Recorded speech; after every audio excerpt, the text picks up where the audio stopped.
시청자 여러분 안녕하십니까, 박정호입니다. 잠시 뒤 2시에 한덕수 전 총리에 대한 내란 우두머리 방조 등의 혐의 1심 선고가 진행이 됩니다.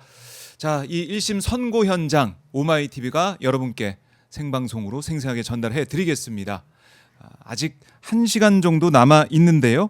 자, 이 1시간 정도 남아 있는 이 시간, 한덕수 혐의 또 오늘 선고 예상 그 현안까지 하나하나 정리해보는 시간도 마련했습니다. 여러분들이 또 응원하시고 좋아하시는 두 분 한 번에 모셨습니다. 김상욱 민주당 의원, 또 무소속 최혁진 의원 함께합니다. 안녕하십니까? 반갑습니다. 네, 반갑습니다. 김상욱입니다. 반갑습니다. 최혁진, 최혁진. 아니, 왜 그래 왜? 제가 최혁진 선배를 엄청 좋아합니다. 그래요? 예, 제가 좀 따라다녀요. 그런 사이였어요? 네. 저는 좋아할 수밖에 없어요. 예, 왜요? 왜 이렇게 좋아하세요? 그거는 우리 최혁진 선배님 직접 여쭤보겠습니다. 왜 제가 좋아할 수밖에 없을까요, 선배님? 1번. 아니 뭐 그 저도 제가 좋은데 얼마나 좋겠습니까? 정답이네. 정답이네. 자, 두 분을 오마이TV에서는 처음 이게 한 자리에 이제 모시게 됐어요. 오마이TV 감사드립니다. 예, 특별한 순서를 마련했는데 예. 어제 뭐 두 분 또 같은 현장에 계셨다고요? 예. 우리 어제 무한 선배님, 항공 참사 현장을 우리 지금 그러셨군요. 국조위를 같이 하고 있습니다. 국정조사 특위를 같이 하고 있어서 김상욱 의원하고 어제 같이 다녀왔습니다. 같이 또 예. 다녀오셨고 예. 오늘도 저희가 방송에 함께 모셨는데 오늘 이 현장이 너무나 많은 분들께서 지켜봐 주시는 현장이고 관심이 크기 때문에 네. 특별히 두 의원님들과 함께 좀 분석을 해보고 현안까지 정리를 더 해보도록 하겠습니다. 오늘 한덕수 1심 선고 예상이 되는데 여러 가지 예측도 나오고 있는데 일단은 우리 최혁진 의원님 어떻게 선고가 나올까요? 예, 일단 뭐 기대치를 좀 이렇게 최저선에 두고 네. 보시는 게 열은 좀 덜 받을 것 같은데요. 뭐 초범이니까 초범 7년 6개월에서부터 예. 배팅을 한번 해보시는 게 어떻겠냐. 사실 참 안타까운데 네. 저는 법조인이 아니어서 이제 국회에 와서 법사에 오는 바람에 법조계를 본격적으로 보기 시작했는데 그렇죠. 여러 가지 주요 판결이나 이런 걸 봤는데 예. 야, 이 사람들은 정말 예측 불가능한 집단이구나. 예측 도저히 불가능하다. 예측이 안 돼요. 예. 뭐 자기들의 나름의 재량권도 다 다른 것 같고 법조는 어마무시하게 많은데 네. 그래서 제가 볼 때는 이 그 지금 같은 재판에 대한 결과 다만 하나 이진관 판사라는 거에 대해서 조금 기대를 해보곤 있지만 네. 이거 뭐 타로점으로 맞추는 게 훨씬 효과적이지 않겠냐 싶을 정도로 그러게요. 예측 불허의 판결을 좀 보이고 있다. 지난번에 뭐 윤석열. 윤석열 같은 경우 초범이란 이유로 5년을 때리는 것으로 봐서 그걸 그대로 한번 적용을 해보면 15년이니까 7년 6개월 거기는 마지노선일 것 같고 거기서 조금 더 나오면 그래도 덜 불행한 마음이 들지 않을까. 예. 그런 생각을 해봅니다. 그러니까 조마조마하게 좀 보게 되는 1심 네. 선고고 의원님께서는 뭐 지난번에 5년 형도 보셨고 이번에 1심 우선 선고 앞두고 있는데 판결 선고를 보실 때 두 가지를 나눠서 보셔야 합니다. 하나는 네. 내용 부분, 판단 부분, 두 번째가 양형 부분입니다.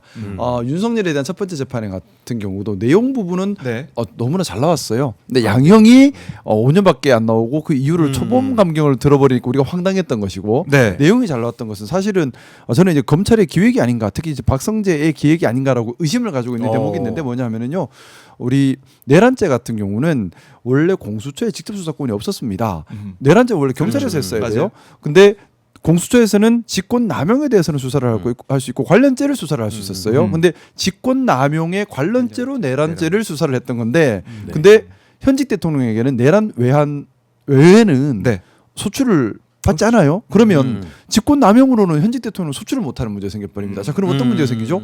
직권남용 때문에 입건을 했는데 직권남용을 소출을 못하고 내란만 올려버리면 공수처의 수사권에 물음표가 생겨버리는 거죠. 그래서 저는 처음에 검찰에서 공수처로 사건을 보낼 때 경찰로 보내야 되는데 왜 공수처로 보내냐는 거죠. 그때 야 이거 검찰의 장난이다라는 의심을 했었거든요. 네네. 예. 저는 그게 윤석열이 자기 재판에서 기대했던 포인트라고 생각해요. 네. 그거를 빌미로 자기는 무죄를 받을 수 있을 것이다라고 버텼던 것 같은데 지난 5년밖에 안 놓은 아쉬운 재판이지만 내용 면에서는 그걸 정확하게 짚으셨습니다. 그래서 공수처의 수사권이 있다라는 것을 논리적으로 잘 정리를 하시면서 넘어가 버렸거든요. 그래서 그날 사형 구형 나왔을 때는 윤석열이 웃었지만 5년 선거인데도 윤석열이 사색이 됐던 게 그것 때 그 포인트. 왜냐하면 내란죄에서도 이제 못 벗어나는 거예요. 그 논리대로라면 내란죄도 사형 또는 무기징역으로 갈 수밖에 없는, 못 벗어날 길이 없는 그런 논리를 제시를 했던 겁니다. 자, 이번 재판에서도 이번 재판 한덕수 재판에서도 예. 내용면과 양형과 내용을 구별해서 좀 봐야 하는데 내용면에서는 크게 보면 쟁점이 세 가지입니다. 첫째는 12.3 계엄이 내란인가 여부. 그래서 중요한 거예요. 12.3 계엄이 내란이었다라는 판단이 이번에 나올 수 있는 적시 판단이 나올 수 있는 대목 하나. 네. 또 하나는 이번에 쟁점이 이건 좀 마지막에 하고 또 하나는 이제 국무총리에게 헌법적인 통제 의무, 보증인적 지위가 있느냐 하는 부분이에요. 지금 한덕수는 계속 그 얘기예요. 윤석열이 그렇게 얘기하는데 내가 안 할 수 있느냐. 그거는 그렇죠. 일반인은 할 수 있는 말이지만 국무위원이 또 국무위원회 장인 국무총리가 그런 말을 해서는 안 되는 거거든요. 국무위원은 그렇죠. 헌법을 지킬 보증인적 지위가 있는 겁니다. 근데 그 보증인적 지위를 법으로 확인하는 자리인 거예요. 그러면 국무총리가 국무위원으로서 헌법을 지켜야 할 헌법 수호의 보증인적 지위가 있으면 대통령이 보증인적 지위 헌법을 부수려고 할 때 목숨 걸고 막아야 되는 법적 의무가 있는 거예요. 근데 그걸 했느냐 여부. 의무. 이 두 가지는 내용 면에서 판단을 우리가 좀 봐야 되는 부분이고 이거를 우리가 원하는 대로 판결이 나온다면 내용 면에서는 좀 만족할 수 있는 부분이 돼요. 근데 양형과 관련해서 양형과 관련해서 중요하죠. 양형과 관련해서 지금 많이들 예측하시기로는 7년에서 8년 사이로 많이들 예측하고 계십니다. 이유는 예전에 선례가 한번 있었었어요. 5.18 관련돼서 그때 국방부 장관이었나요 당시 그분께 그 지금은 잘 기억이 안 난다. 그분께 7년 선고가 있었거든요. 7년, 맞아요. 그리고 또 지금 이제 구형이 10년 구형이 나왔기 때문에 15년 구형. 15년 구형이 네. 나왔기 때문에 한 7년에서 8년 정도일 것이다라고 많이들 예측하는데 저 개인적 의견을 말씀드리자면 네. 처음에 이 사건이 내란 우두머리 방조죄로 기소가 되었었어요. 내란 우두머리 방조라고 하는 것은 우리 법에 정범이 있고 방조범이 있어요. 정범이 뭐냐 하면 네가 책임을 다 져야 돼. 네가 다 일으킨 거야라고 하는 말 그대로 범죄의 주인 개념이고 네. 방조는 주인까지는 아니고 옆에서 도왔다. 좀 격을 낮춰보는 거거든요. 내란 우두머리 방조죄 같은 경우는 지금 선고형이 법정형이 10년부터 50년 사이로 선고하기로 되어 있습니다. 근데 여기에 법원이 판사님이 감경을 할 수 있어요. 장량 감경을 절반까지 떨굴 수가 있거든요. 그래서 법정으로 최하한으로 가면 5년까지 떨굴 수 있고, 근데 법전에는 10년에서 50년까지로 돼 있어요. 자, 그런데 내란 중요임무 종사는 다릅니다. 내란 중요임무 종사는 사형, 무기징역, 그리고 5년 이상의 징역. 자, 두 개를 놓고 봤을 때 어느 범죄가 더 무거운 범죄인가요? 당연히 내란 당연히 후자가. 후자가 더 무겁죠. 예. 왜냐하면 요거는 방조범이고 요거는 주범인 겁니다. 그렇죠. 예. 주의무. 근데 법원에서 판사님께서 최초 내란 우두머리 방조범으로 기소된 걸 10년에서 50년 맞아요. 사이로 선고해야 될 방조범으로 기소된 거를 법원에서 요구를 합니다. 그래서 내란 중요 임무 종사로 추가로 적용이 맞아요. 돼버린 거예요. 그럼 판사님께서 재판부에서 요구해서 가볍게 볼까요? 무겁게 볼 이유일까요? 무겁게 보려고 한 거죠. 자, 그렇다면 네. 그렇다면 이제 결론 부분 내란 우두머리 방조로 10년에서 50년 사이인데 이거 말고 사형 무기징역 5년 이상의 징역으로 해야 되기 때문에 네. 내란 중요임무 종사 연결될 수 있는 거죠. 그러면 10년은 나와야 된다는 거죠. 그게 논리적 귀결이 아닌가라는 생각을 합니다. 예. 그렇네요. 근데 재판부에. 10년은 나와야 판사님도 하신 말하고 말이 아구가 맞아요. 그러니까요. 예, 앞뒤가 안 맞으면 기계- 기계영복 전 국방부 장관이었죠. 예. 그죠? 네, 맞습니다. 그 맞습니다. 당시에. 예, 예. 그때 7년 나왔었죠. 예, 7년 나왔었어요. 그러니까 이제 재판부가 좀 기계적인 판단. 그러니까 네. 그동안 전례만 생각을 해가지고 양형 볼 때도 기계적인 판단, 뭐 초범, 아또 뭐 감경 사유 찾아서 이렇게 가는 것 자체가 우리 국민들이 지금 현재 이해할 수 없다는 거 아니겠습니까? 그런 그렇죠. 것들을 계속 이제 반복하게 된다면 사법부에 대한 신뢰, 물론 기계적으로 하면은 그게 맞다라고 보는 사람도 있겠지만 이게 보통 사건입니까? 이걸 왜 기계적인 판단에 의지를 해야 되는지 이런 생각할 수밖에 없어요, 의원님. 그렇죠. 뭐 이렇게 예. 이제 법조인들이 법률을 가지고 이렇게 계산을 하는 방식과는 다르게 국민들이 느끼는 법감정이라는 게 있잖아요. 근데 그거는 법조계에서도 굉장히 중요하게 고려한다라고 생각을 해요. 네. 저희도 뭐 정치학 공부를 할 때 자연법에서부터 공부하는 이유가 정치적 제도라고 하는 것도 국민적인 그런 법감정이라는 게 사실은 자연법적인 감수성하고 맞습니다. 같은 거기 때문에 그런 맞습니다. 건데 이게 사실 그 한덕수 총리 같은 경우에는 아까 김상우 의원 얘기하셨지만은 국무총리란 자리가 행정부의 제2인자잖아요. 그러니까 기본적으로 대통령 유고 시에는 또는 대통령이 부재 시에는 대통령의 역할을 다해서 통치 행위를 할 수 있는 가장 1순위의 권한을 가지고 있는 맞습니다. 막중한 권력자임에도 불구하고 그 사람이 국가의 최대 중대 범죄라고 하는 것을 대통령이 감행하려고 할 때 네. 마지못해 자기도 어쩔 수 없었다가 아니라 자기는 적극적으로 막고 국민들에게 알리고 국민 그랬어야 한두 되죠. 사람이라도 불이익이 가지 않게. 그게 왜냐하면 보증인적 지위란 거죠. 그게 진행이 돼버리게 되면 수천 명의 사람들이 죽을 수 있는 건데 맞습니다. 공직자가 해야 되는 것들이 뭐겠어요. 네. 사실 뭐 실제 형사법이 적용되진 않지만 부패방지법이나 이런 데서도 공직자가 공직자의 범죄 혐의를 보면 즉시 고발해야 된다, 고소해야 된다, 신고해야 된다. 이 얘기를 두는 이유가 뭐겠어요? 공직자는 기본적으로 국민의 종복으로서 해야 될 헌법적 자기 의무라고 하는 것이 있는 거거든요. 그 중에서 가장 높은 자리에 있었던 행정부의 2인자, 네. 그 사람이 저런 식으로 방기하고 자기의 책임을 회피하려고 하는 것은 저는 사실 가중처벌이 돼도 이게 돼야 될 내용이지. 국민 앞에 그 자리에서 막지 못한 것, 만류하지 못한 것, 네. 또 국민들의 불이익이 오는 걸 막기 위해서 자기 온몸을 던져서 국민에게 이 상황을 알리고 폭로하고 대비할 수 있도록 알리지 않은 것, 심지어 진행 이후에 반성을 제대로 안 하고 거짓말을 하고, 예, 이 맞아요. 와중에는 자기 책임을 회피하고 나에겐 별로 책임이 없다. 이거는 정말 중대 범죄의 중대 범죄다. 윤석열보다 어찌 보면 더 나쁘다. 예. 이런 생각이 듭니다. 제가 이래서 최혁준 선배님을 사랑한다니까요. 속이 더 시원하잖아요. 자, 선배님 시원합니다. 하신 말씀 이게 핵심이에요. 예, 핵심이다. 이게 헌법에서 네. 국무총리에게 요구하고 있는 헌법 수호의 보증인적 지위라는 겁니다. 그렇네요. 정말 우리 국회 AI, 제가 이렇게 뭘 딱 물어보면요. 예. 쫙 들어야 김상호 의원을 법사위 와야 되는데 법사위로 한번 뭐 호흡 맞춰보는 거 좋을 것 같고. 법사위 와야 예. 돼요, 법사위. 아니 그런데 한덕수 측에서는 계속 그런 얘기 했지 않습니까? 역부족이었다. 자, 내가 이제 말리려고 했는데 너무 역부족이. 그- 너무 나갔어. 그 부분을 말씀드리고 싶어요. 예. 뭐냐 하면요. 이제 이게 죄질과 관련되는 겁니다. 죄질. 제가 그래서 징역 7년 하면 안 되고 예. 10년 이상은 해야 된다고 하는 게 아까 예. 적용법조 관련된 얘기를 먼저 드렸던 거고 적용법조를 내란 우두머리 방조죄가 아니라 네. 내란 중요 임무 종사죄로 갔기 때문에 10년 이상으로 끊어야 법 적용을 법 조문을 달리 적용하는 것에 의미가 있다는 것이 하나. 또 하나의 중요한 부분이 죄질입니다. 네. 얼마나 나쁜 죄인가. 근데 죄질을 평가할 때에 행위 당시도 중요하지만 행위한 이후에 어떻게 했는가도 매우 중요한 죄질 판단 포인트입니다. 자, 오늘 한덕수가 이 행위 이후에 했던 것이 무엇이었나요? 자, 행위만 보면 분명히 이 사람 내란인 거 알았어요. 적극적으로 무서워서 그래.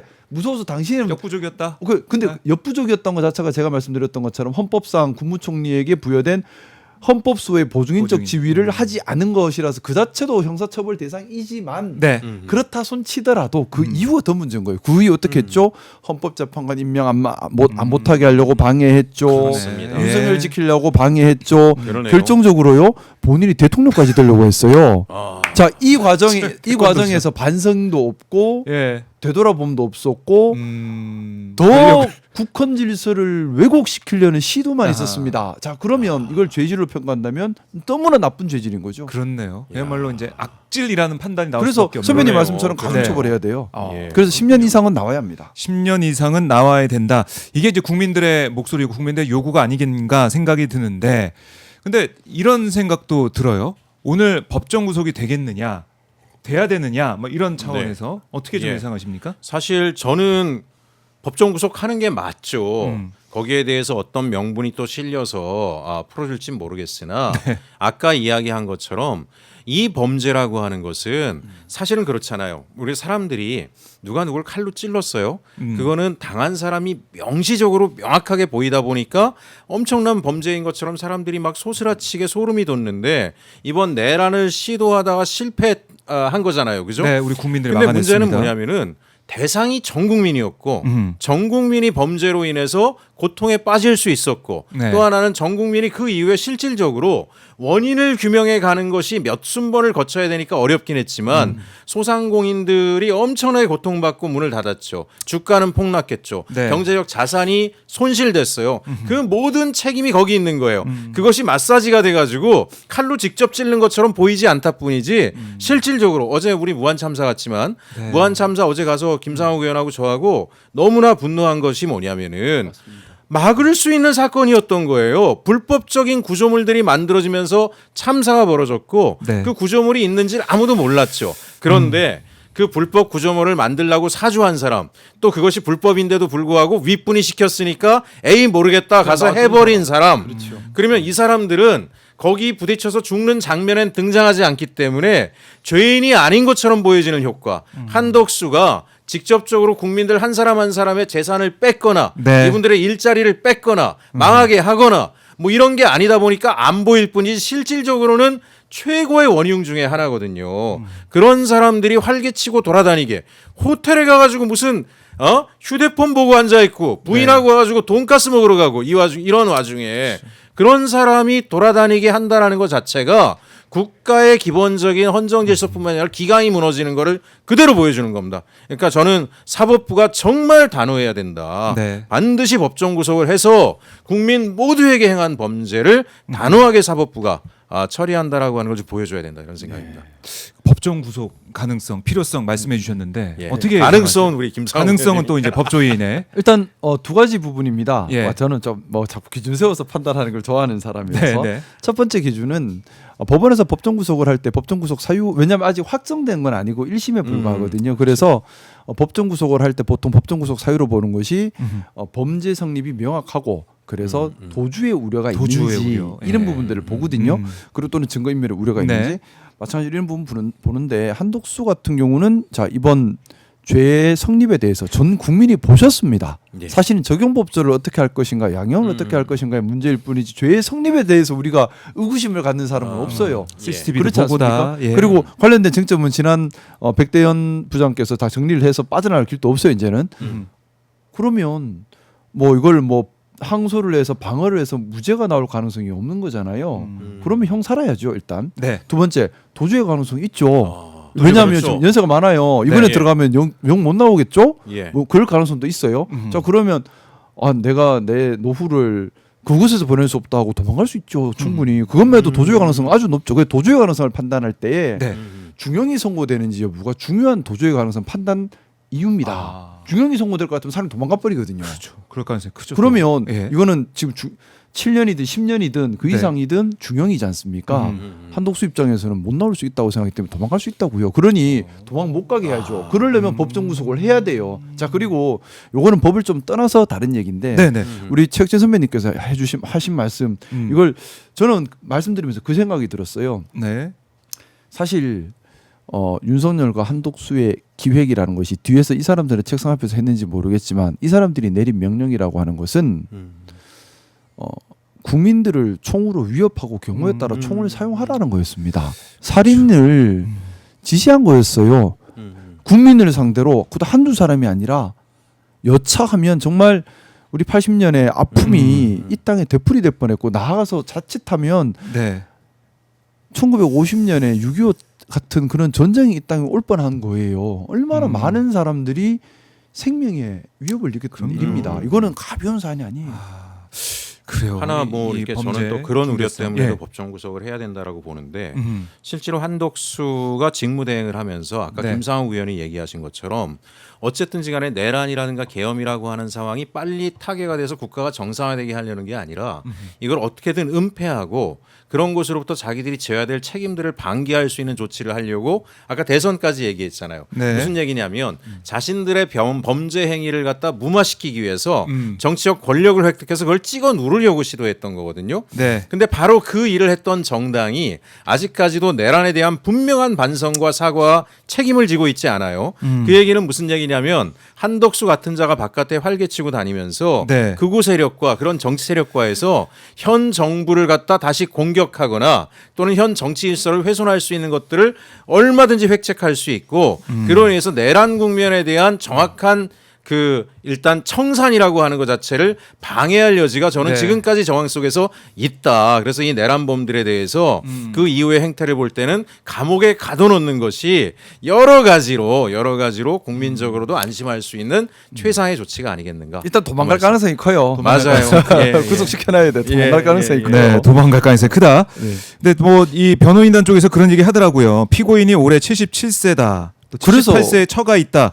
관절 질환으로 거동이 어렵다. 그래서 예. 가둬야 되는 거예요. 왜냐하면 그러니 들어가면 못 나올 것 같으니까 도망간다니까요. 아. 예를 들어 거동이 어려워. 예를 들어 20대 초반 같으면 예. 7년 살다 나와서 내 인생을 살면 되지 뭐 해서 도망 안 갈 수 있어요. 예. 근데 이번에 들어가면 못 나올 수 있겠다 생각하면 도망가죠. 도주 우려에 가는 도주 우려성이 더 크죠. 크다. 예. 뭐 77세에 관절 질환까지 있는 사람이 대통령 선거에 왜 나올라 그래요? 예. 그렇네요. 예. 그래요. 저건 일부러 흘린 거예요. 이제 법정에 재판 받으러 나올 다음번에 휠체어 타고 나오겠네. 이제. 근데 제가 이번 그렇게 나오는 거지. 지금 저기 서울중앙지법 현장을 지금 보고 있는데요. 조금 있으면 이제 한덕수 곧 도착할 것 같습니다.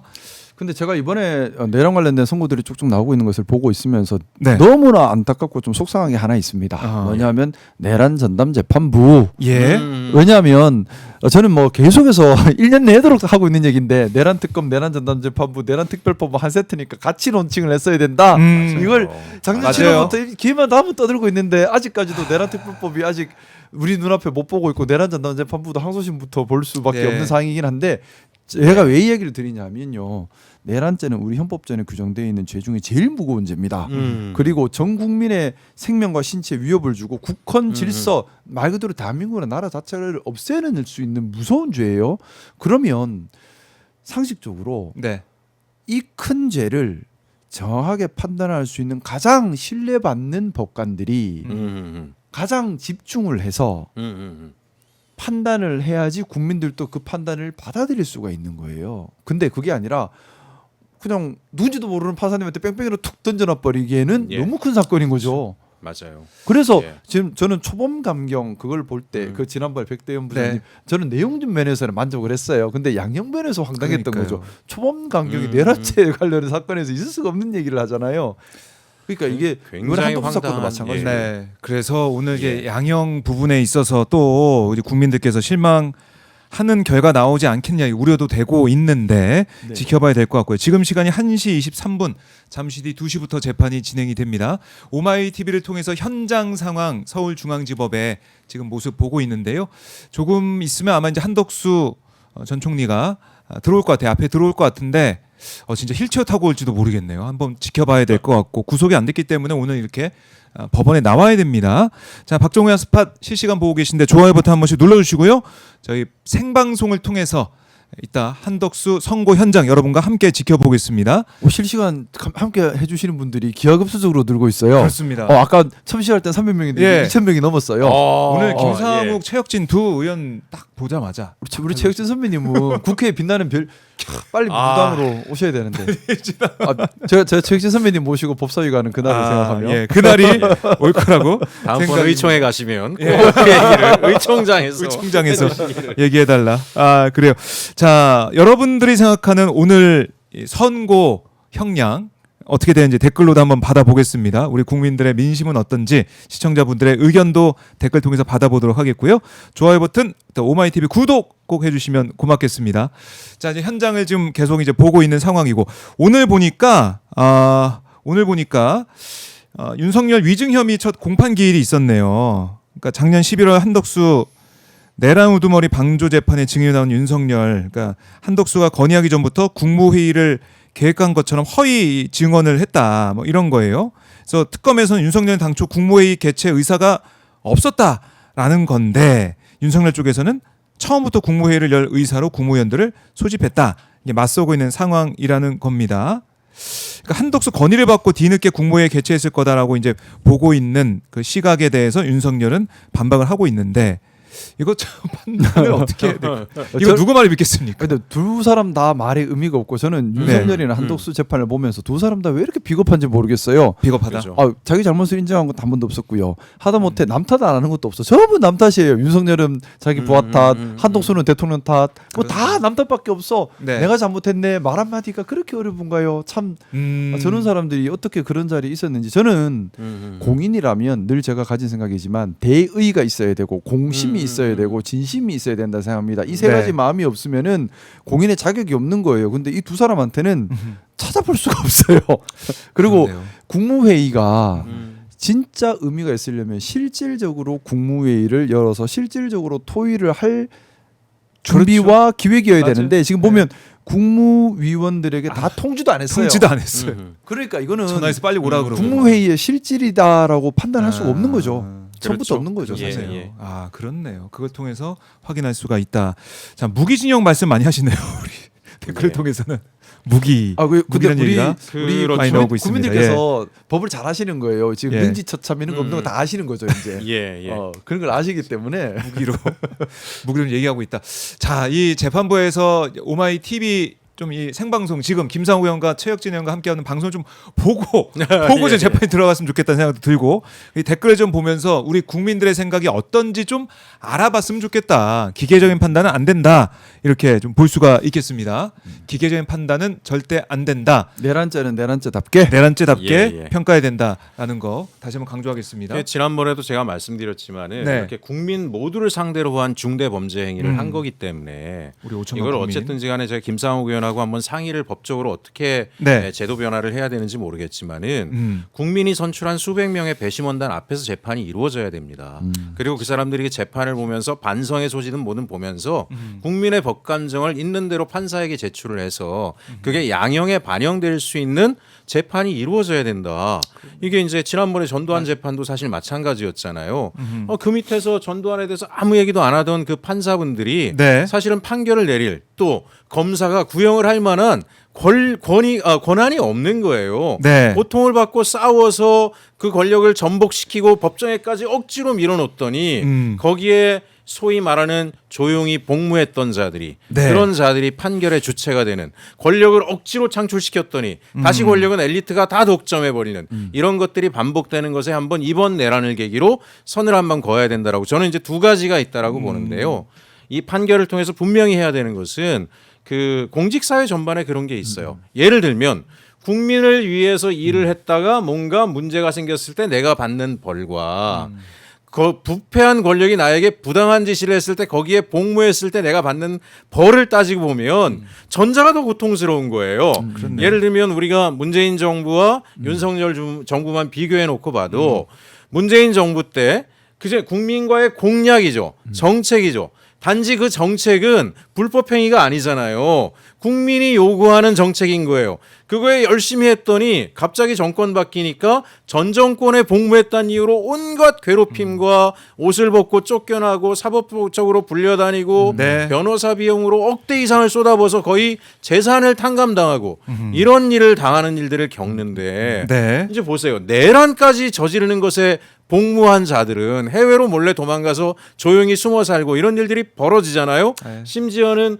국민 모두를 한 범죄인데도 불구하고 네. 판사는 무슨 연애도 아닌데 희희낙낙하면서 재판을 하면서 이 상황을 희화화해서 마치 이것이 엄중한 일이 아닌 것 같은 이미지를 만들고 있는 거잖아요. 제가 아까 직접적으로 찌르는 것보다 건너 찌르다 보니까 눈에 안 보여서 그런 쇼가 이루어지면 나도 모르게 아주 이게 별거 대단한 일이 아니네. 아니었는데 사형까지 해야 되나? 이런 프레임을 유포시키는데 네. 분위기를 만드는 거거든요. 그래서 저는 이번 기회에 두 가지가 좀 됐으면 좋겠다. 국민을 상대로 했던 이 중대 범죄, 헌법을 위반하는 것, 국민과의 약속을 저버린 범죄가 훨씬 엄중하게 처벌되는 모습이 분명히 만들어져야 되고 네. 아까 내란 전담 재판부 얘기하셨잖아요. 맞아요. 저도 그냥 엄청 그거 세게 초반부터 하자라고 얘기를 했는데 미뤄지고 하다가 이제 2심부터 가는 거잖아요. 내란 특별법도 같이 가야 됩니다. 그러니까요. 세 개는 세트예요. 예. 그러니까 그런 너무 것들이 아쉬운 부분. 그 다음에 네. 국민이 직접적으로 재판에 가서 재판부를 온눈으로 눈을 부라리고 보면서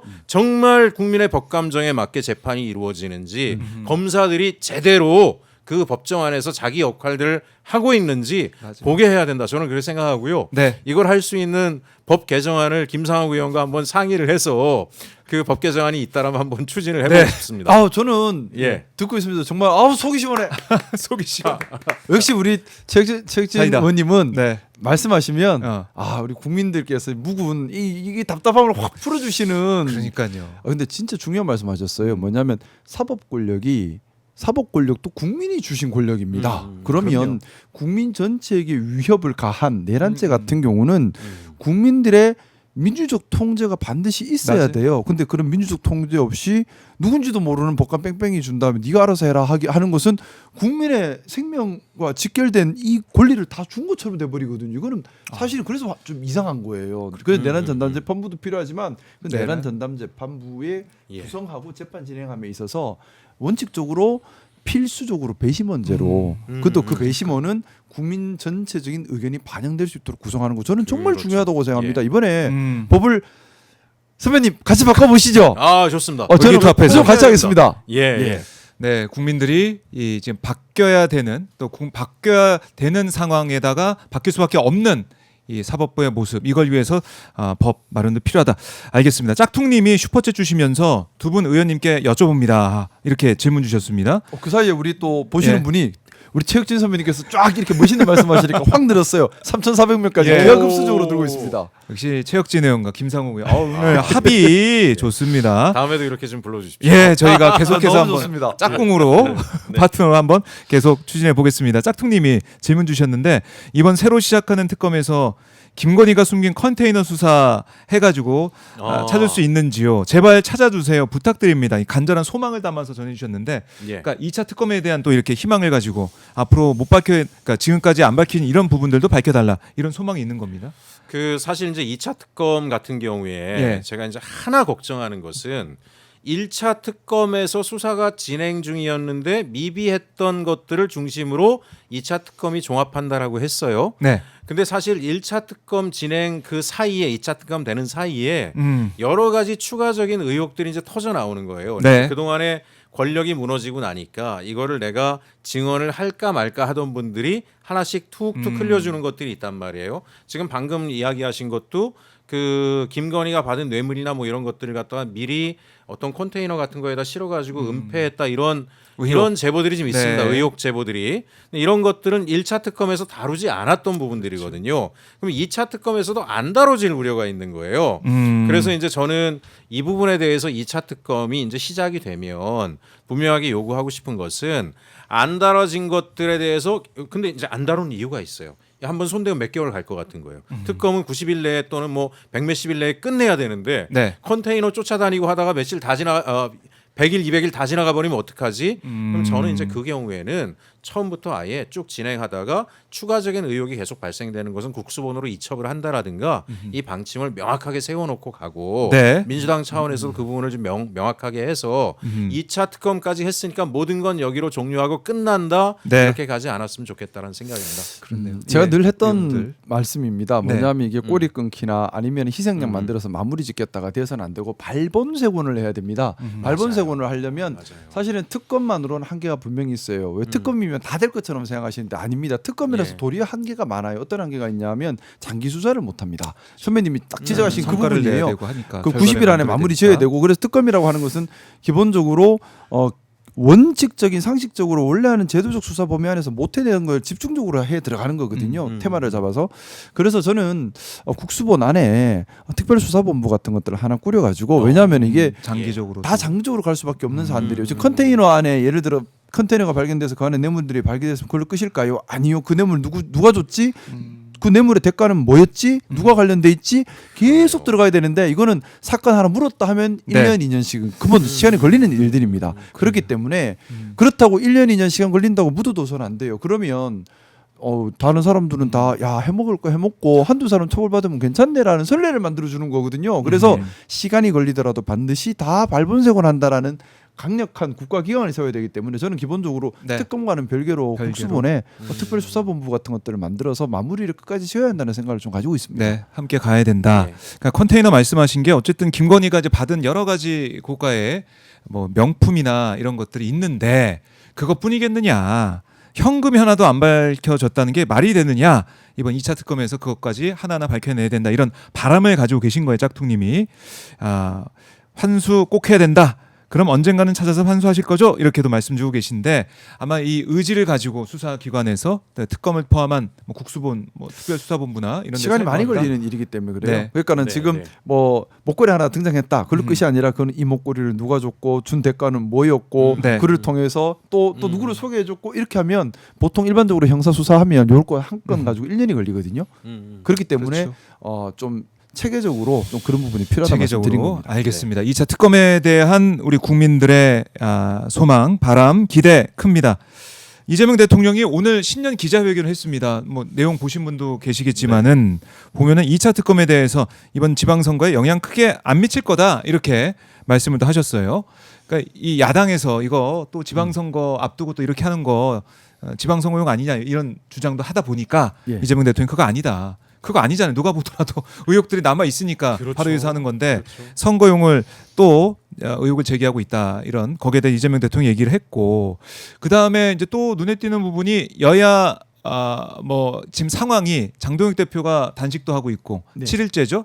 그런 가운데 영수회담, 그러니까 야당 대표와 대통령이 만나는 그런 회담이 있어야 된다. 회동이 필요하다라는 주장을 계속 하고 있는 거 아니겠습니까? 네네. 근데 거기에 대해 이재명 대통령은 여야 대화, 여야 협상이 먼저다. 이렇게 얘기를 했어요. 네네. 그 다음에 만약에 뭐 미진하거나 정치적으로 어떤 할 게 있으면은 뭐 만날 수는 있지만 그 전에 여야가 머리를 맞대고 대화를 통해서 협상을 해야지 마치 직거래하듯이 야당 대표와 대통령이 만나는 게 말이 되냐 뭐 이렇게 반박을 했습니다. 그러니까 어떻게 우리 보셨어요? 대통령님의 예. 민주적 면모를 볼 수 있는 부분입니다.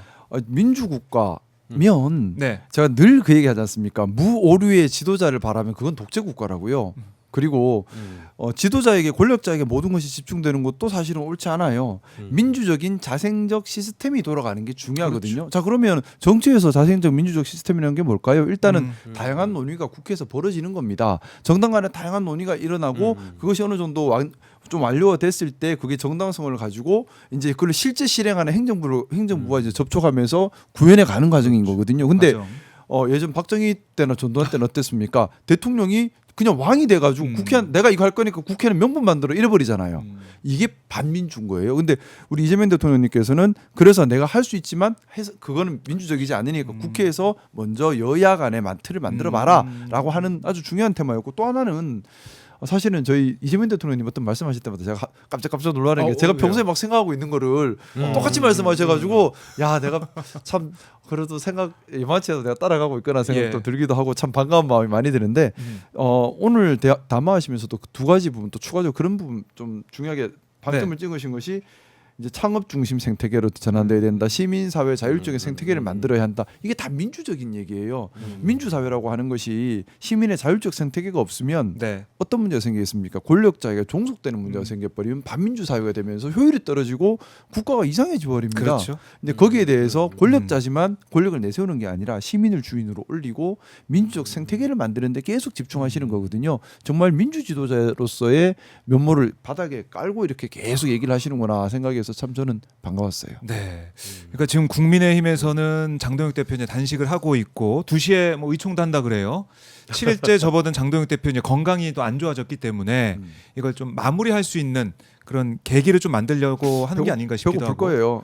배고픈 상황일 수. 네, 그렇죠. 그렇죠. 7일 굶으면 평소에 좋은 거 많이 드시다가 이제 좀 많이 그만하고 고프죠. 싶을 텐데 뭔가 그만할 이유가 있을 텐데. 그러니까 탈출구가 안 보인다. 네. 출구가 안 보인다 이런 얘기를 할 수밖에 없고 이런 가운데 통일교 특검을 얘기하다가 통일교만 특검해야 된다 얘기하다가 어제는 국민의힘에서는 그러면 통일교 특검 하고 그다음에 여기 또 신천지 특검 하고 따로따로 하자 이렇게 했는데 오늘 또 이재명 대통령께서 지적하셨죠. 이게 왜 따로따로 하냐. 저도요. 그러니까요. 왜 따로 해요? 그리고 이게 시간 끌게 하려는 거 아니야. 이런 취지의 말씀도 하셨고. 아니, 특검을 남발한다고 그렇게 난리를 맞아요. 치는 사람들이 사실 본인들이 이제 지방선거 얘기를 지금 저런 말들을 비추는 것 자체는 지금에서 아무 변화를 안 하면은 국민의힘이 지방선거에서 폭망하는 건 뭐 당연각이죠. 네. 그러니까 초치기를 하고 있는 거예요. 면피용으로. 면피용으로. 뭐 2차 특검 때문에 우리가 진 거다. 아니죠. 자신들은 왜 지는지 알고 있어요. 사실 국민의힘이 윤석열 내란에 때묻은 사람들 다 척결해 버리고 내보내서 네. 철저하게 수사받도록 협조하겠다. 이래 버리면 지지율 몇 프로 올라갈 겁니다. 그다음에 지방선거 공천에서도 네. 우리 그 신선한 사람들 거기 윤석열 김건희 같은 유가 아니라 네. 정말 지역의 합리적인 보수나 이런 사람들 찾아내 가지고 공천하면 몇 프로 올라갈 거예요. 몇 석은 더 가져갈 거예요. 네. 그걸 할 마음이 전혀 없잖아요. 할 마음이 전혀 없으니까 우리는 2차 특검 때문에 지는 거야. 이재명 대통령이 이런 걸 해서 뭐 네. 민주당이 특검을 남발해서 지는 거야. 이런 것들을 해보려고 하지만 백날 그런 것으로 해서는 아무것도 개선되지 않을 것이다. 예. 그러니까 이게 참 방향성인데요. 제가 모르겠습니다. 지금 뭐 아마 우리 박조 기자님은 제가 그 얘기를 많이 들었을 겁니다. 우리가 모범이 되어야 한다. 아, 우리가 예. 더 잘해야 아, 한다. 예. 남 비난하는 것도 중요하지만 타산지적 삼아서 우리가 더 잘하는 것이 음. 귀결점이 되어야 한다. 예. 이런 관점을 가진 집단과 네. 그게 아니라 쟤 때문에야 다 쟤 아, 때문이야 예, 남탓만 예. 하고 있는 집단 누가 더 국민을 위해 봉사할 수 있고 책임감을 갖고 신뢰를 얻을 수 그렇네요. 있을까요? 이거는 뭐 명확한 문제라고 생각합니다. 그렇죠. 그렇죠. 국민들이 그걸 굉장히 눈여겨보고 있을 거고요. 그래요. 네. 그걸 보고 국민들이 판단하실 거다라는 건데 오늘도 네. 보니까 이준석 개혁신당 대표가 지금 해외 일정 중에 있다가 출장 갔다가 급거 귀국을 해서 장동혁 대표 또 찾아갔더라고요. 공동 행보를 계속 이어가겠다 이런 얘기를 하던데. 그 저는 이준석 대표가 예. 왜 그러는지 참 왜 그럴까? 제 개인적인 생각에는 어쨌든 손을 잡고 보수 쪽에 리더가 내가 이제 돼야겠다 이런 생각을 좀 하고 있는 게 아닌가 싶기도 하고. 근데 좀 저는 좀 왜 의문을 가지고 있느냐 하면 예. 아마도 이거 다 추정의 추정, 영역이긴 예. 하지만 장동혁은 대권 후보 대권 꿈이 있는 사람이고 그래서 이제 TK나 PK 쪽에 국민의힘 토호 세력은 어차피 큰 정치할 마음이 없고 나라는 일에 큰 관심 없으니까 예. 그냥 바지 사장만 해주면 다 오케이 하는 사람들이거든요. 그러니까 네. 장동혁은 여기는 경쟁자가 아니죠. 그래서 자신의 경쟁자라고 생각하는 큰 꿈이 있는 한동훈부터 제거하려고 했고 한동훈 1번 제거하고 그다음에 오세훈 제거하고 싶을 거예요. 네. 자, 그 연장선상에서 본다면 이준석도 제거하고 싶은 사람일 거거든요. 어허. 반면에 이준석 입장에서는 국민의힘이 깨지든지 박살나든지 해서 네. 어떻게 수습 못할 때 자기가 네, 딱 네, 흡수하고 그렇죠. 싶은 마음일 거예요. 음. 그러면 사실은 장동혁과 이준석은 좋을래야 좋을 수 없는 사이거든요. 그렇네요. 근데 왜 제가 그래서 왜 가지라는 생각을 한 겁니다.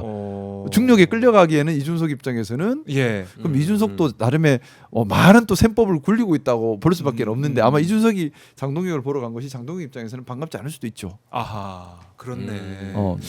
그 이준석 입장에서는 이제 장동혁 이후를 어떻게 보면은 지방선거 이후를 생각하는 그렇죠. 그런 리더 이준석은 생각하고 있을 거고. 이제 그걸 계산하고 가는 거죠. 보수 이준석은 다 아마도 무너졌을 때? 추정입니다만 예. 이준석은 장동혁이 지방선거 이후에 실각할 가능성이 크다라는 생각을 가지고 있을 겁니다. 그러면 실각했을 때에 국민의힘에 더 이상 이제 이준석 추정입니다만 네, 원하는 추정으로. 원하는 그림으로는 네. 한동훈 제거해주고 오세훈 제거해주고 그 다음에 장동혁 자기 쓰러져 버리면 예. 리더가 없어요. 그렇죠. 그럴 때 그때? 살포시 자기가 어쩔 수 없네요. 제가 모시고 가겠습니다 아. 하기 위한 초석으로 국민의힘 강성 지지층에게 호소도 하고 TK, PK 호족들에게 내가 살아있음도 보이고 하는 멀리 보고 하는 포석이 아닐까. 그러면 장동혁 입장에서는 기분 나쁘죠. 그렇겠네요. 나의 뒤를 나는 끝까지 살라고 하는데 내가 죽은 다음을 생각하고 움직이는 거니까 화가 날 수 있지 않을까라고 생각해 봅니다. 입장에서는 지금 예. 말씀하신 것처럼 장동혁이 별게 아니구나라고 하는 걸 분명히 이번에 확인했기 때문에 7일을 굶었는데도 국민의힘이 결집이 안 돼요. 네. 예, 우리 당 대표를 지키겠다라고 뭐 벌떼처럼 일어나가지고 여기로 몰려오는 것도 없어. 장미꽃이 많이 또 노텐도울에 있던데 예, 보니까 뭐 사주에서 이렇게 쫙 갖다 뿌렸는지 모르겠지만 꽃이 많더라고요. 저 정도의 하체면 네. 그냥 내가 나중에 가서 쓱 밀면은 잡아뜨릴 수 있겠구나라는 생각들을 할 수도 있겠네요. 예, 저는 예. 이준석 대표가 거기까지 생각을 하고 있지 않을까라고 추정합니다. 그렇죠. 그러니까 넘어진 다음에 들어가면 명분이 없는 그렇죠. 거니까 넘어지기 전에 싹 들어가서 돕는 척 쇼를 하고 척. 화합하는 것처럼 쇼를 한 다음에 네. 넘어지면 바로 그 자리 차지하는. 예. 야, 그래요. 그러면은 한동훈 전 대표는 어떻게 되는 겁니까? 뭐- 보수 정치를 또 아시는 김상호 의원이 좀 정리 좀 해주세요. 어떻게 됩니까? 이거 보수 정체로 부르시면 아, 예. 안 돼요. 국민의힘은 보수당이 아닙니다. 알겠습니다. 제가 다시 한번 말씀드리지만 보수당이라는 얘기를 하려면 네. 그 사회에 합의된 공통 가치를 예. 수호할 수호 의지가 예. 있어야 되고 사회 통합을 위해 애를 써야 되고 네. 사회 안정과 품위를 지켜가는 게 보수당이지 정 정반대로 하는 것은 저건 구구 그구. 폭동을 기획하는 극우 폭동 기획 단체밖에 안 되는 모습이거든요. 네. 보수당이라 부르면 안 되고요. 알겠습니다. 그래서 진물이 뭐였죠? 예. 한동훈 전 흥분했어. 대표가 죄송해요. 한동훈 전 국민의힘을 대표가 보수당이라면 화가 나.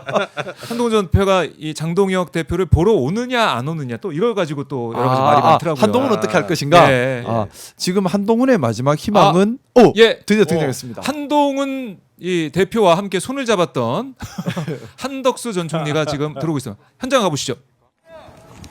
비상계엄 몰랐다 대통령 막으려고 했다 입장 그대로세요? 오늘 실형 선고되면 법정 구속되실 수도 있는데 마지막 말씀 좀 남겨주시죠. 국민 여러분들께 하실 말씀 없으십니까?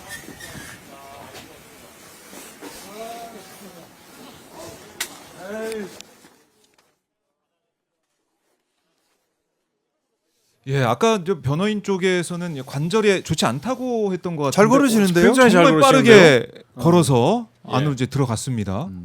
어떻게 된 겁니까? 혈색도 아주 좋습니다. 예, 그래요. 이제 건강한 모습으로 이제 보이는데 질문은 던져봤지만 아무런 얘기 안 하고 들어갔습니다. 법정 구속 가능성 있으니까 한 말씀 해달라라고 했는데 아무런 얘기가 없었군요. 자, 뭐 많이 이제 떨리는 상황이겠죠. 재판 결과를 앞두고 있는 상황이고, 자 한동훈 전 대표 얘기를 하다가 한덕수 전 총리가 한한 동맹을 맺었던 그 두 사람이 딱 그래서 등장했네요. 죄질이 나쁘다고 한 겁니다. 12월 3일 밤에는 본인이 당황했을 수도 있어요. 하지만 12월 7일 날 한한 동맹을 맺는 것은 네. 그건 내란의 연장선상으로 해석할 수가 있습니다. 연장선상. 그래서 죄질이 나쁘다는 거예요. 네. 헌법수호의 보증인적 지위가 있는 국무총리가 헌법이 부서진 비상계엄에 대해서 반대하거나 막지도 못하고 동조하고 심지어 주요 임무 종사까지 했는데 그럼에도 불구하고 며칠이 지난 7일은 정신이 수습됐을 것임에도 불구하고 정상화시키기는커녕 한한 동맹이라는 헌법상 어디에도 없는 국민이 죽지 않은 권력을 행사하겠다고 나선 것 자체가 나쁜 재질로 가는 거예요. 그렇네요. 그러니까 한덕수 죄질이 얘기하다가 나쁜 거죠. 한동훈 얘기가 나오고 한동훈 얘기하다가 예. 한덕수 얘기가 나올 수밖에 없는 상황. 헷갈려. 그러니까 내란이 아직 종식되지 않은 상황이다. 그 한동훈 예, 전 한동훈 전 대표가 네. 앞으로 정치를 어떻게 할 것이냐. 어떻게 찾아올 거냐 안 찾아올 제가 볼 거냐, 그래서. 때는 지금 예. 친한계가 흔들리고 붕괴하고 있습니다. 왜냐하면 지금 장동혁의 예. 장동혁 국민의힘 당 대표도 잔머리를 잘 써요. 계산이 빠르거든요. 사실 이번에 단식 투쟁한 것은 본인 입장에서는 예. 탁월한 선택이라고 한 거예요. 실제로 1타 3피해 효과가 있었습니다. 뭐냐면은 어떤 겁니까? 윤석열에 대해서 사형 선고, 네. 사형 구형이 나왔기 때문에 강성 지지층은 화가 나고 분노를 장동혁한테 공격할 수밖에 없는데 도리어 더 투사 이미지를 보이고 이 탓을 한동훈 탓을 해버리면서 네. 비난을 한동훈 쪽으로 돌려버렸죠. 그러면서 자신의 기반인 강성 지지층을 지켜냈고 네. 두 번째는 눈에 가시였던 한동훈을 제거를 했죠. 타이밍을 잘 맞춰서 제거를 해버린 겁니다. 나아가서 이제 앞으로 이제 단식을 하면 지금 사실은 국민의힘 안에서 장동혁이 잡고 있는 세력이 많지 않았는데 지금 보시면 뭐 지금 울산에 뭐 하여튼 뿐만 아니라 전국에서 막 다 올라와요. 맞아요. 다 올라와서 장동혁 아련하고 가고 있습니다. 유승민 유승민 전 대표 전현무까지 왔다 왔어요. 이게 예. 뭐냐? 자신의 이게 좀 권력 기반을 강화하는 효과까지 가져온 거예요. 일단 3피해 효과를 갖고 왔는데 그래서 아주 잔머리는 잘 썼죠. 자, 근데 이걸로 인해서 한동훈은 상당히 정치적으로 위험에 빠진 겁니다. 네. 어떤 위험에 빠졌느냐 하면 친한계가 흔들리고 있어요. 친한계 흔들린다. 어떤 의미입니까? 예. 이제 뭐 명백하게 딱 수면 위로 드러난 건 아니지만 예. 읽혀지는 느낌이 달라요. 예전에는 한동훈 하다가 오. 약간 다들 거리를 두는 듯한 이제 좀 제명 위기에 이제 네네. 몰려 있는 몇 명 없죠. 이제 그래서 친한계다라고 딱 충성 친한계다 볼 수 있는 사람이 이제 김종혁 최고위원이라 몇 명 안 남아 있어요. 이제는 배현진 의원. 정도? 그러면 예. 한동훈 입장에서는 마지막 선택지가 한 개밖에 안 남습니다. 뭐냐면 예. 그렇다고 정치적으로 깃발을 들을 수 있는 인물은 아니고요. 안 되고. 예. 그냥 소송해서 소송에 이겨서 예. 거 봐라 법이 내 손을 들었다로 국민의힘에 복귀하는 것 이걸 유일한 선택지로 보고 있을 거예요. 왜냐하면 제가 보는 한동훈은 정치인이라기보다는 네. 아직도 옛날 정치 검사 시절에 머물러 있는 검사의 마인드로 사는 사람이거든요. 그래서 정치인이라면 자신이 지향하는 방향성, 자신이 만들고 싶은 사회, 구체적 네. 정책 이런 걸 가지고 조직화 시켜서 정치 행위를 해야 하는데 이분은 그게 아니라 또 법원으로 달려가요. 또 법으로 해결하기 위해 그래서 정치가 아니네 아직도. 아직도 예, 저는 예. 검사에 머물러 있다고 생각합니다. 그렇네요. 이게 뭐 일각에서는 이제 뭐 유튜브 하는 거 아니야 계속 입장 발표도 국회 한번 기자회견 했지만은 뭐 송구하다. 이런 단계 사태, 단계 논란이 있어서 그것도 언급도 안 했어요. 단계를 단계라고 부르지 않고 그 사태를 부르지 않으면서 뭐 송구하다 이렇게 했는데 그것도 SNS에 화면을 올려가지고 그 영상으로 또 얘기를 하더라고요. 그런 거 보면서 이 정치보다는 어떤 SNS 활동이나 유튜브 활동이 더 맞는 게 아니에요. 이런 얘기까지 지금 나오고 있는 상황입니다. 자, 뭐 오세훈 시장, 이철우 경북지사, 유정복 인천시장, 김성태 전 원내대표, 뭐 장동혁 대표 찾아서 만났고 유승민 전 의원도 만났고 이런 가운데 장동혁 대표 입장에서는 정치적 손실 뭐 이 계산해 봤을 때 얻은 게 더 많다 이런 생각할 수가 있는 그런 상황 아니냐 이런 얘기가 나오고 있습니다. 그거는 단기적인 거고요. 네. 장기적으로 보면 이제 점점점 고립되어 가는 과정입니다. 고립되어 있는 과정이다. 그렇습니다. 자, 그리고 어제 또 우리가 주목해야 할 뉴스가 있었죠. 바로 이재명 당시 이제 대표 시절에 있었던 가덕도 이 피습 테러 이 사건 이제서야 테러 지정이 됐어요. 그렇죠. 너무 늦었습니다. 예. 제가 작년에 이제 국정감사할 때 법무부 국정감사할 때 이 사건을 다시 봐야 된다라고 이제 강력하게 법무부에 문제 제기를 좀 했었고 네. 그때까지 제보받았던 모든 내용들을 갖다 이제 국감장에서 다 제가 이제 어쨌든지간에 폭로를 하고 전달을 했는데요. 네. 어쨌든 관련 내용들과 유사한 내용들을 예전에 김민석 총리가 되시기 전에 의원실에도 유사 자료들을 많이 공유를 한 바가 있었는데 네. 그 이후에 또 박선원 의원께서 네. 이 사건들을 또 집중적으로 좀 그렇습니다. 조명을 해보셨나 봐요. 음. 그러니까 이제 국정원 쪽의 네트워크나 여러 정보 라인을 통해서 이게 테러 징후가 있다라고 하는 걸 추가적으로 또 몇 가지를 찾아내셨고 그래서 결국은 어제 이제 총리실에서 네. 국가테러위원회에서 이거를 테러로 지정하고 재수사를 할 수 있는 여지를 열어놓은 거잖아요. 굉장히 이 부분은 굉장히 전 중요하다라고 생각을 해요. 네. 그러니까 당시의 사건 자체를 우리가 좀 볼 필요가 있는데 제가 아마 오마이TV에 왔어도 그때 얘기를 했던 것 같습니다. 정말 의혹이 여러 가지가 있었어요. 뭐 주변적인 정황들도 있었지만 이것은 누가 이렇게 시나리오 A, 시나리오 B를 짜놓은 것처럼 당시 그 자리에서 사망했을 때와 사망하지 않았을 때 어떤 프레임으로 여론들을 조작해 갈 것인지 되게 저 정도의 대형 사건이 나면 저렇게 착착착착 움직이기가 어렵거든요. 하지만 사건이 딱 났을 때 일단은 증거인멸이 있었죠. 네, 먹물로 빗자루로 다 씻어내고 지우고. 그런 것도 하나 있었지만 또 한 가지는 예. 여론을 통해서 프레임들을 어떻게 하면 아주 가벼운 찰거상 정도의 작은 사건인데 야당이 이거를 갖다 정치적으로 활용하기 위해서 대단히 큰 사건이 네. 벌어진 것처럼 했다. 또 하나 야당 대표 모욕 주기 헬기로 서울까지 이송할 만한 정도의 수준이 아닌데 헬기를 해서 부산대 병원, 부산대 의대를 갖다가 평가절하하고 네. 결국은 자기가 특권을 누렸다 이런 걸로 했잖아요. 하지만 실질적으로 생명이 위험할 수도 있는 굉장히 큰 그럼요. 조금만 사건이었었고 빗나갔어도 굉장히 큰일 날 준비되어 뻔했습니다. 있는 흉기를 가지고 네. 치명상을 입히려고 아예 작정하고 들어온 거였었는데 이런 부분들이 마치 체계적인 작전 세력이 뒤에 있는 것처럼 진행됩니다.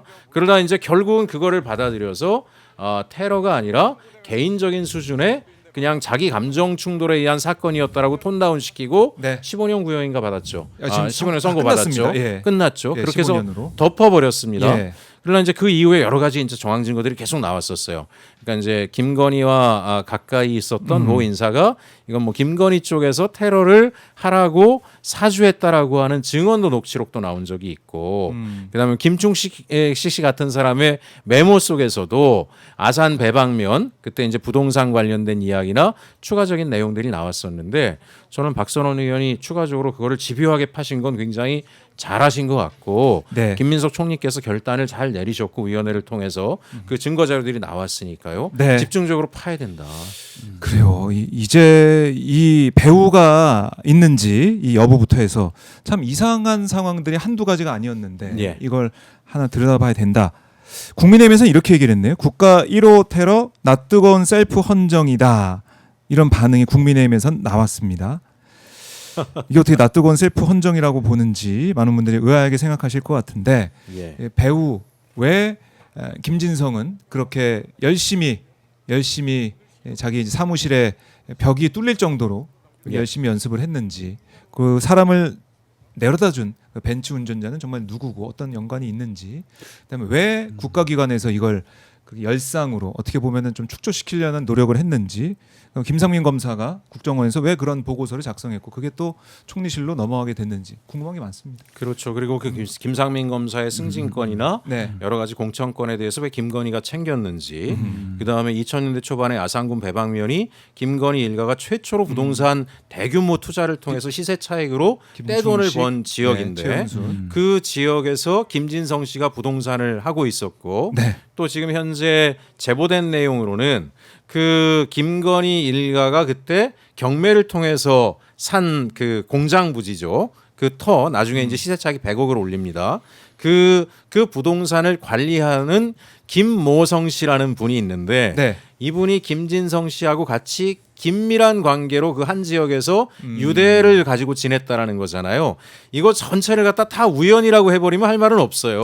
예? 왜 최은순 김건희 일가가 부동산 투기를 했던 그 지역에 그 이재명 대표를 테러한 김진성이 거기서 부동산을 했으며 김진성과 각별히 친한 사람이 이 땅을 관리하고 있었고 둘이 깊은 유대가 있었으며 또 김충식 씨의 메모장에는 왜 모 교회 손목사 돈과 관련된 내용이 나오며 네. 이 내용들을 타 우연이라 그러면 아무도 할 말이 없지만 이 정도 우연이면 반드시 수사를 해볼 수밖에 없는 거죠. 합리적 의심을 가지는 것이 상식이죠. 이건. 그렇죠. 그러니까요. 네, 합리적 의심을 가지는 예. 것이 상식이고 또 하나는 비상식적인 것이 네. 사실은 정치인에 대해서 그런 음. 테러가 일어났다라고 하는 것은 민주주의에 대한 위협입니다. 맞습니다. 민주주의의 본체를 흔드는 그러네요. 위협이기 때문에 네. 뭐 정말 이런 일이 벌어지면 잘 수사해야 돼요. 예. 근데 잘 수사하지 않았어요. 말씀하셨던 것처럼 벤츠 운전자 누군지도 몰라요. 예. 이게 수사인가요? 왜 모르죠? 충분히 알 수 있잖아요. 예. 뭐 요새 CCTV 가지고 차량 동선 다 확보 다 네. 되고요. 차량 소유주 확인 다 되고요. 사용자 확인 다 돼요. 기름 어디서 넣은지도 확인 다 돼요. 근데 왜 모르죠? 이상하죠. 조직적 은폐라고 예. 볼 수밖에 없는 대목들이 너무 많은 겁니다. 네. 그러니까 이제 국민의힘의 저런 태도 때문에 국민들이 분노하는 건데 사실 국민의힘은 지금 이 정도 내용들이 드러났으면 오히려 그때 당시에 있잖아요. 은폐 축소하려는 의도를 가지고 진행했던 여러 가지 모욕적인 프레임에 대해서 네. 대통령한테 사과해야 됩니다. 뭐 카타칼 정도로 1cm 정도의 스치듯이 찔린 걸 가지고 아유, 그게 아니죠. 별것도 아닌 걸 어. 가지고 쇼를 했다. 그땐 거의 사망에 이를 정도의 깊숙한 상처를 입었어요. 또 그리고 커트칼도 이번에 아니지 않습니까? 맞습니다. 대검인데. 칼을 대검입니다. 갈아서, 그렇죠. 칼을 갈아서 준비한 대검입니다. 그리고 아예 그 요번에 영상 나온 거 박선원 의원이 공개한 영상에 보면은 급소를 아주 노리고 완전히 그냥 한 방에 상황을 끝내려고 들어간 거잖아요. 그 이후에 경찰이 한 태도 이 모든 것들에 대해서 당시 집권 세력이었던 국민의힘은 네. 공개 사과를 해야 돼요. 아하. 그런데 지금 저런 이야기를 통해서 네. 이걸 또 프레임을 만들어서 덮으려고. 아, 네. 그래요. 이 테러 지정이 됐기 때문에 배우가 누구냐 수사를 할 거고요. 그리고 이제 재발 방지 대책 이것도 중요합니다. 다시 네. 이런 일이 있으면 안 되니까 여기에 대해서 대책이 어떻게 나올지 지켜보겠습니다. 지금 시간이 1시 57분입니다. 이제 3분 뒤면 선고가 시작이 될 텐데 물론 시간은 길게 소요가 되겠죠. 지난번에 보셨듯이 판결문을 쭉 다 읽어내려가는 시간이기 때문에 하지만 생중계 생방송으로 볼 수가 있고요. 오마이TV를 통해서 볼 수가 있습니다. 또 한덕수 전 총리의 표정도 저희가 눈여겨보겠습니다. 자, 아까 들어왔던 모습 법정안에 들어간 모습인데 글쎄 얼굴은 좋아 보이고 걸음걸이도 이상이 없어요. 건강에는 별 이상이 없어 보이는 예. 상황이고 자, 뭐 이 윤석열 사형 구형 다음 날 돈가스 집에서 포착이 됐고 호텔의 모습을 드러냈고 그런 상황이었는데 이게 이어질 것이냐 아니면 법정 구속이 될 것이냐 계속해서 지켜보도록 하겠습니다. 자, 이제 선고 현장은 저희가 곧 가보게 될 텐데요. 우리 두 의원님 아까 댓글 보니까 두 분 나오시니까 너무 좋다고. 제가 이런 너무 좋아요. 시간을 계속 저희가 예. 마련해 보겠습니다. 우리 두 의원님과 예, 함께 예. 좋은 시간 마련해 보겠고 네. 끝으로 가시기 전에 한 네. 말씀씩 좀 듣고 먼저 선배님 먼저. 선배님 먼저. 예, 오늘 뭐 이제 어쨌든 네, 선고가 한덕수 지금 앞입니다. 선고를 앞두고 이 귀한 자리를 또 만들어 주셨는데요. 분명히 말씀드리지만 우리 대한민국의 사법부가 됐건 행정부가 됐건 네. 누구든 공직자들이 이번 내란을 계기로 국민이 대한민국의 주인이고 네. 국민이 느꼈던 분노, 아픔, 고통, 좌절감, 상실감, 경제적 고통 이 모든 것들에 대해서 네. 정말 반성하는 마음으로 판사들은 재판에 임해지고 네. 그 일을 저지른 자에 대해서 엄단해야 된다라고 하는 것이 나라를 바로 세우는 길이다. 그 마음을 꼭 가지고 했으면 좋겠습니다. 네. 지켜보겠습니다. 예. 네. 자, 의원님. 예. 이렇게 이 사건은 가벼운 사건이 아닙니다. 네. 국민 전체에 위협을 주었고 국가가 무너질 뻔한 사건 그리고 무엇보다 국무총리직에 있었던 사람 네. 제가 계속해서 하는 말이지만요 그 관의 무게를 느껴야 합니다. 이거는 느껴야 된다. 권리가 아니라 책임이고 의무입니다. 네. 국무총리에 있었으면은 헌정수호를 해야 할 강력한 의무가 있는 것이고요. 거기에 대해서 뭐 제가 계속해서 드리는 말씀이지만 보증인적 지위라는 법적 의무가 있는 자입니다. 그런 자가 내란을 막지 못함을 넘어서서 내란에 적극적으로 동참하고 나아가서 아하. 계속해서 국정혼란을 일으켰습니다. 네. 법의 엄중함을 보여야 하고요. 여기까지 끌고 오고 이걸 만들어 온 사람은 우리 대한민국 국민들이시거든요. 그렇습니다. 우리 대한민국 국민들께 깊은 감사와 진짜 네. 존경을 올리면서 마무리하도록 하겠습니다. 알겠습니다. 두 의원 함께 말씀 나눴고 말씀 잘 들었고요. 다음에 또 뵙겠습니다. 네. 네, 감사합니다. 감사합니다. 네, 법정 현장 선고 현장으로 함께 가보시죠.